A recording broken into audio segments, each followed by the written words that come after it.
नमस्कार विद्यार्थियों, अपन पढ़ रहे थे कक्षा 9 की विज्ञान, जिसमें हमारा पहला अध्याय चल रहा था हमारे आसपास के पदार्थ।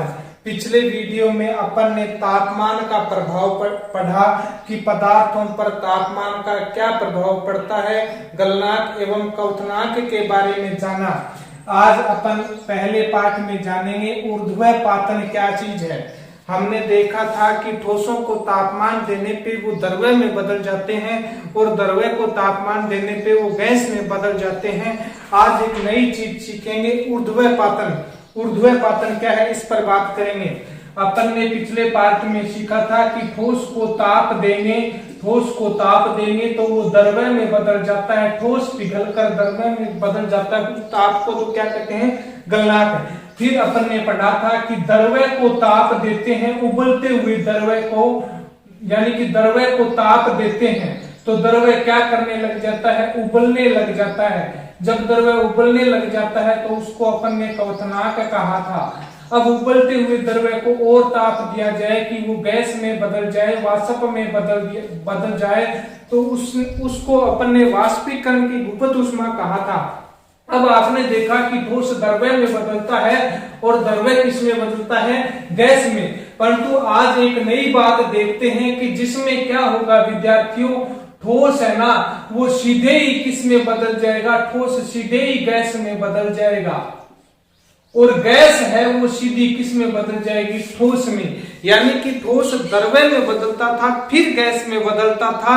अब क्या होगा, ठोस बिना द्रव्य में बदले सीधे किस में बदल जाएगा विद्यार्थियों, गैस में बदल जाएगा। और गैस है वो सीधा बिना द्रव्य में बदले किस में बदल जाएगी, ठोस में बदल जाएगी। तो यही है हमारा ऊर्ध्वपातन। क्या है, ऊर्ध्वपातन। कुछ ऐसे पदार्थ जो ठोस अवस्था से द्रव अवस्था में बिना बदले, यानी कि बीच में द्रव अवस्था नहीं आती है, ठोस अवस्था द्रव अवस्था में बिना बदले ही सीधे गैस अवस्था में बदल जाते हैं, तथा गैस अवस्था है वो द्रव अवस्था में बिना बदले सीधे ही ठोस अवस्था में बदल जाती है। इस प्रक्रिया को ऊर्ध्वपातन कहते हैं तथा इसे पदार्थों को ऊर्ध्वतित पदार्थ कहते हैं, ऊर्ध्वपातित पदार्थ कहते हैं। दोबारा देखिए, ठोस अवस्था से द्रव्य अवस्था में बिना बदले गैस अवस्था में बदल जाना, गैस अवस्था का द्रव्य अवस्था में बिना बदले ठोस अवस्था में बदल जाना ऊर्ध्वपातन कहलाता है विद्यार्थियों।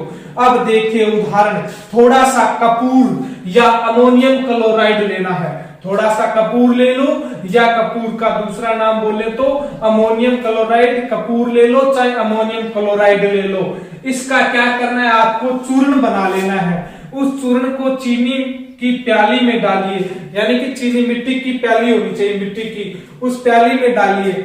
प्याली पर कीप को उल्टा करके रखिए, कीप के सिरे पर रुई की डाट लगा दीजिए। फिर नीचे से क्या करना है, उसको बर्नर की सहायता से तापमान देना है। अब ये प्रयोग है वो यहाँ पढ़ लेंगे बाद में, परंतु मैं चित्र में समझा देता हूँ, अच्छा समझ में आएगा।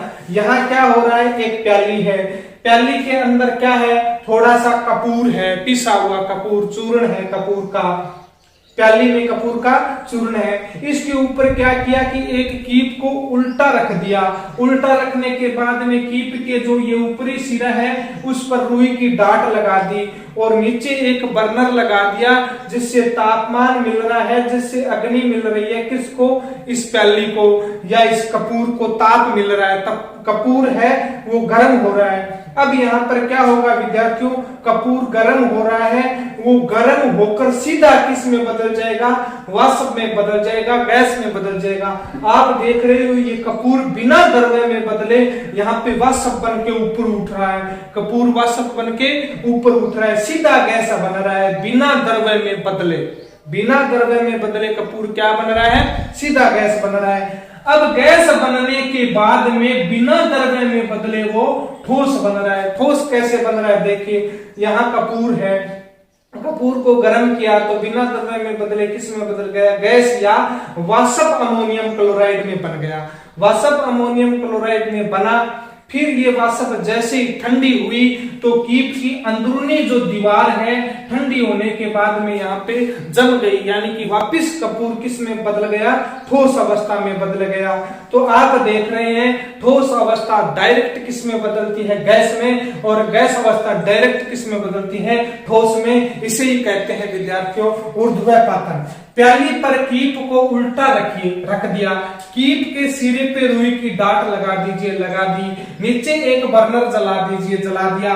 हम देखेंगे कि कपूर ठोस अवस्था से सीधे ही गैसीय अवस्था में बदल जाता है, या ये कपूर था सीधे ही वाष्प में बदल गया, या द्रव्य बना ही नहीं। फिर क्या होता है, कीप के भीतरी दीवारों पर वाष्प संघनित हो जाती है, ये ठोस है। ये क्या है विद्यार्थियों, ठोस कपूर। ठोस किस में बदला, ताप देने पे गैस में बदला, वाष्प में बदला।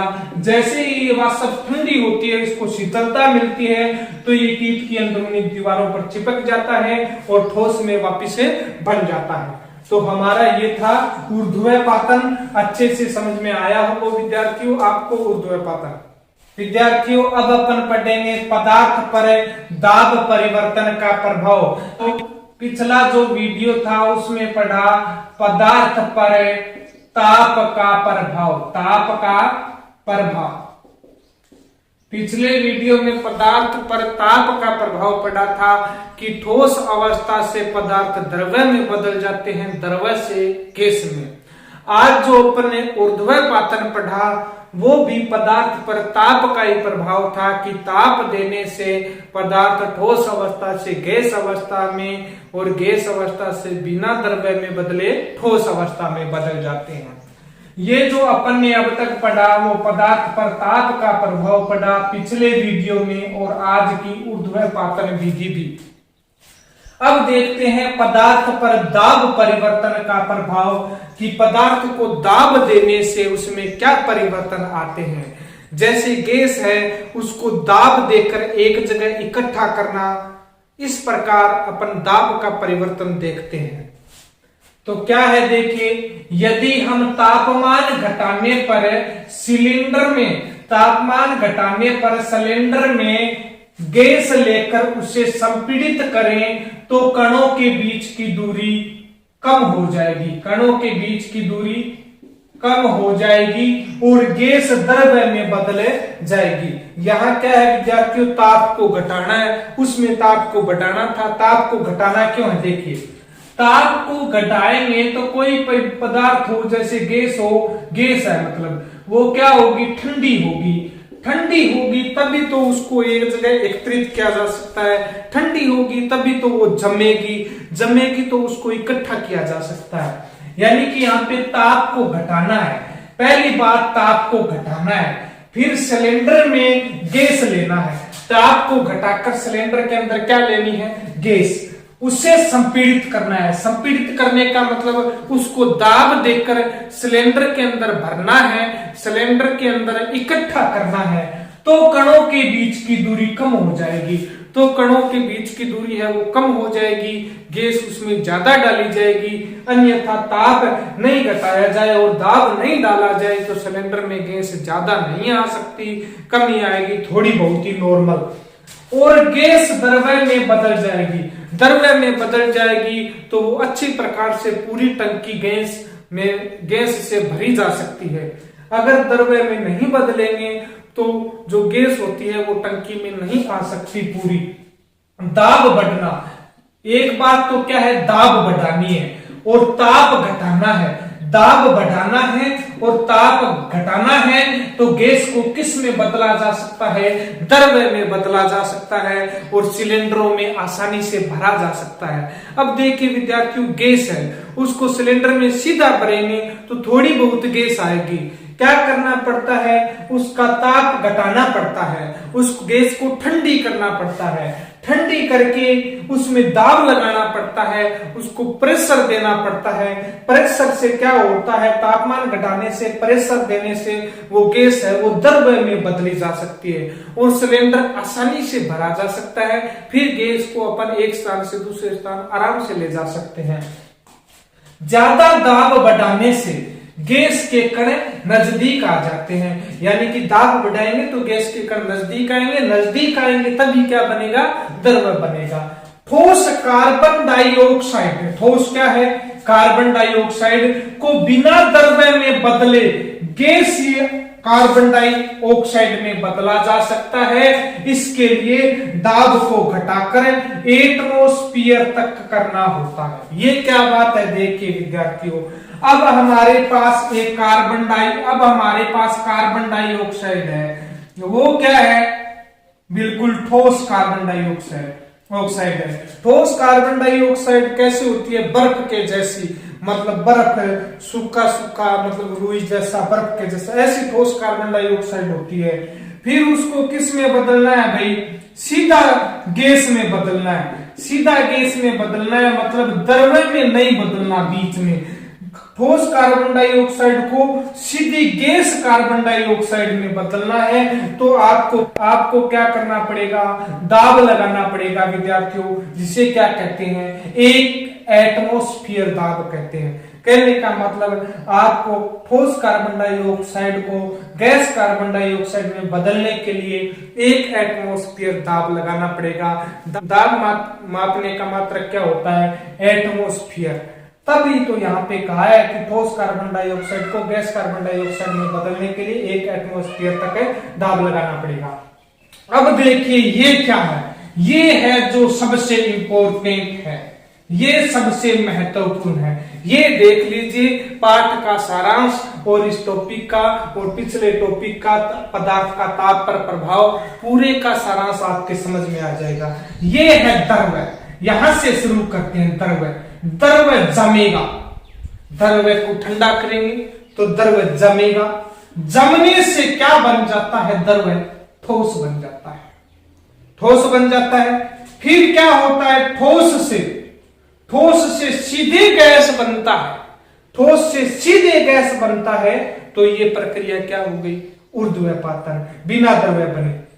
ठोस से सीधे गैस बनना ऊर्ध्वपातन है, और गैस से क्या बनना, द्रव्य बनना संघनन है। यानी कि गैस इकट्ठी होगी ना विद्यार्थियों, इकट्ठी होगी गैस है तो ही वो द्रव्य में बदलेगी, इसे अपन क्या कहेंगे, संघनन कहेंगे विद्यार्थियों। अब देखिए दोबारा देखते हैं, द्रव्य जमेगा तो ठोस बनेगा, ठोस का ऊर्ध्वपातन होगा तो गैस बनेगा, गैस को संघनन करेंगे, इकट्ठी करेंगे तो द्रव्य बनेगा। अब ये साइड क्या है, देखिए, अब द्रव्य को वापिस वाष्पीकरण करेंगे, द्रव्य को गर्म करेंगे, वाष्पीकरण करेंगे तो वो गैस बन जाएगा, गैस को ऊर्ध्वपातित करेंगे तो वो ठोस में बदल जाएगा, ठोस का संघनन करेंगे तो वो द्रव्य में बदल जाएगा। समझ में आ गया होगा विद्यार्थियों ये, बाकी का अपन कल पढ़ेंगे। और पूरा वीडियो आप देखा करें शुरू से अंत तक, जिससे आपको अच्छा समझ में आने वाला है। चैनल को सब्सक्राइब नहीं किया तो चैनल को सब्सक्राइब कर लेने फटाफट, जिससे आपको नए वीडियो की नोटिफिकेशन मिल सके। पूरा वीडियो देखें, आगे का टॉपिक अपन कल पढ़ेंगे या अगले वीडियो में पढ़ेंगे।